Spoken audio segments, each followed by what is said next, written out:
Nadim, saya dengar Anda memulai pada bulan Januari dengan 1.000 mitra pengendara dan sekarang ketika kita bicara ini 13.000 mitra pengendara. Apa artinya angka ini untuk Anda? Angka itu mungkin angka salah satu yang terpenting bagi saya secara personal, karena itu adalah jumlah keluarga yang kita bisa bantu di Indonesia. Dan angka itu bisa cepat sekali juga karena driver-driver kami yang selalu mengundang driver-driver lain. Jadi bayangkan driver kita itu saking senangnya ada di komunitas itu, mereka bukan melihat driver baru sebagai kompetisi bagi ngambil orderan. Mereka melihat itu sebagai ayo kita kembangkan paguyuban terbesar se-Nusantara untuk ojek. Karena sekarang mereka itu saling membantu, kalau di jalanan saling tintinan gitu dengan klakson dan sangat solider. Pertama Anda bilang segitu banyaknya keluarga Indonesia yang kita bantu.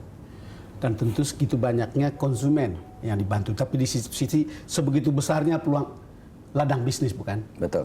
Betul. Jadi kalau lihat itu sebagai ladang bisnis, kemudian membantu masyarakat, kira-kira yang Anda rasa itu bagaimana? Ya, apapun yang saya sudah sadar, seperti yang saya bilang tadi, kalau ingin menciptakan perubahan secara skala besar, bisnis modelnya harus kuat. Ya. Dan karena itulah kita bisa dapat investasi, dari itulah kita bisa menginvest secara besar skala teknologi, world class teknologi dan lain-lain. Karena tanpa itu kita tidak akan bisa menghasilkan world class service kepada para pelanggan. Dan karena kalau tidak ada world class service kepada pelanggan, kita tidak bisa menghasilkan world class social impact untuk para supplier, yaitu para driver mitra-mitra kita. Jadinya bagi saya itu nggak ada, banyak orang menanya ini sebenarnya bisnis atau sosial itu gitu. Betul. Banyak orang, bagi saya itu nggak ada bedanya. Kalau mau bikin impact sosial yang besar harus bisnis dan harus bisnis yang sehat dengan skala besar gitu. Atau nggak nanti nggak sustainable. Kalau misalnya ini dilakukan secara non profit, ya lama-lama juga habis uangnya gitu. Jadinya ya, di jalan sekarang di mana-mana Gojek. Kita coba lihat beberapa gambar ini, Nadim, dan saya minta Anda kasih komentar tentang beberapa gambar. Coba kita lihat. Iya. Wah, ini gambar drivernya yang gagah berani, dan ini berarti satu di antara 13.000, bukan?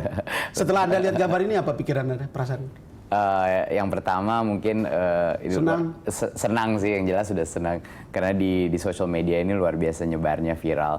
Memang banyak sekali driver kita yang karena terbantu sekali dengan penghasilan mereka yang luar biasa naiknya, mereka lebih pede mencicil motor-motor yang kualitasnya lebih tinggi, maupun juga yang standar keamanannya juga lebih tinggi, karena mereka sekarang melihat motor mereka bukan sebagai kendaraan aja, mereka melihat kendaraan mereka sebagai aset. Sebagai aset, betul. Coba kita lihat lagi gambar. Ini ada gambar yang menarik. Wow, gambar bagaimana seorang gadis memeluk driver Gojek. Apa yang Anda pikirkan dan rasakan kalau lihat begitu? Sebenarnya kalau nggak salah ini salah satu pengguna Gojek yang mengirim ini viral di banget sosial media, ya? Viral banget. Ini mungkin buat saya ini benar-benar validasi hubungan emosional yang sangat erat antara konsumen di Jakarta, di Jabodetabek dengan aplikasi Gojek, dan juga melalui aplikasi itu dengan driver-driver Gojek. Ini adalah suatu produk, bukan hanya suatu produk yang digunain aja gitu loh, bukan kayak misalnya produk peta atau produk sosial media.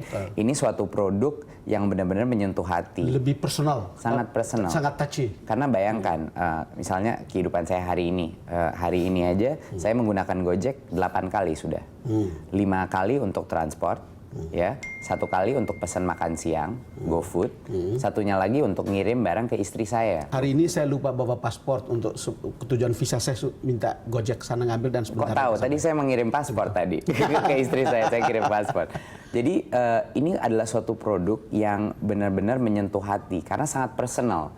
Ini menyangkut hidupnya dia, waktunya dia. Saya tertarik lihat iklan Anda, lihat iklan Gojek nih.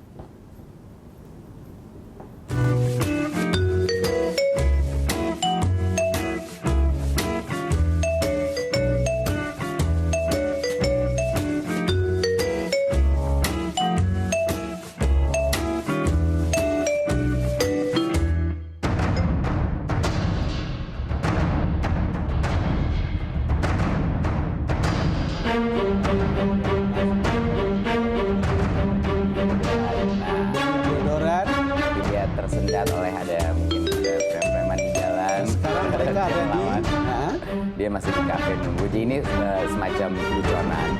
Driver Gojek itu akan melewati challenge apapun untuk mengantar kebutuhannya konsumen. Oke. Apapun dia akan Sekarang mereka sedang ada di sini, lalu kemudian Gojeknya drivernya nyampe, datang. dikasih deodoran biar dia nggak bau lagi karena cepat, nah, langsung date-nya lancar gitu. Oke.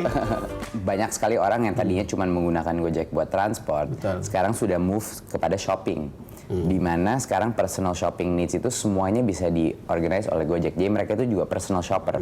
Apalagi GoFood, terutama makanan ya. Bentar lagi nanti belanjaan supermarket, tapi sekarang makanan itu luar biasa. Yang ingin saya lihat pertanyakan sebenarnya begini, kalau tadi kita lihat drivernya menggunakan pakaian seperti itu, lalu kemudian bagaimana tadi gadis yang kemudian memeluk drivernya seperti itu, lalu kemudian iklan Anda. Satu kesan saya bahwa Anda ingin mencitrakan ini ojek itu sebagai sebuah moda transportasi yang naik kelas. Dari kelas yang tadi mungkin ada bau apek gitu, lalu kemudian Wewangian tadi mengatakan ini sudah kelas yang lebih di atasnya gitu. Iya, itu benar sekali, karena saya dari dulu itu sudah, yang saya tahu dulu itu suatu rahasia mungkin ya, karena kebanyakan orang yang nggak naik ojek itu selalu punya persepsi ojek itu mungkin ya pendidikannya nggak baik, tingkah lakunya tidak profesional, keamanannya tidak terjamin. Dan saya sebagai pengguna ojek itu sangat tidak benar, sangat tidak betul itu asumsi. Malah ojek itu adalah suatu industri hospitality terlama di Jakarta, dan mereka melayani customer, bahkan interaksi dengan customer lebih sering daripada orang-orang di hotel misalnya. Karena mereka all day selalu mengantar customer kemana-mana. Jadinya yang saya ingin lakukan dengan branding kita adalah untuk menunjukkan seluruh Indonesia dan juga dunia bahwa ojek itu adalah salah satu pelayan paling value add malah di Jakarta, paling dibutuhkan dan harus diapresiasi menurut dengan value yang mereka ciptakan. Itu betul. Tetapi yang ingin ya Anda benar menjelaskan itu. Satu pertanyaan saya adalah bahwa tentu ada sasaran tentang brand. Brand macam apa kan tentang Gojek ini di pikiran orang atau di perasaan orang gitu. Menurut Anda kan itu kan ada beberapa moda angkutan yang dianggap ada kelas-kelasnya. Apakah ini untuk segmen tengah, bawah, atas atau apa? Segmennya sama saja sama segmen ojek. Ojek itu dari dulu bukan untuk segmen bawah konsumen. Betul. Ya, ojek dari dulu price point-nya itu udah mendekati taksi. Sekarang pun hampir sama taksi. Bahkan di jam-jam sibuk kalau di jalanan lebih mahal daripada taksi per kilometer. Jadinya segmen taksi sama segmen ojek itu sama. Segmen saya bisa dibilang menengah ke atas. Nah, kita jeda lagi. Pemirsa, kami akan kembali setelah jeda berikut.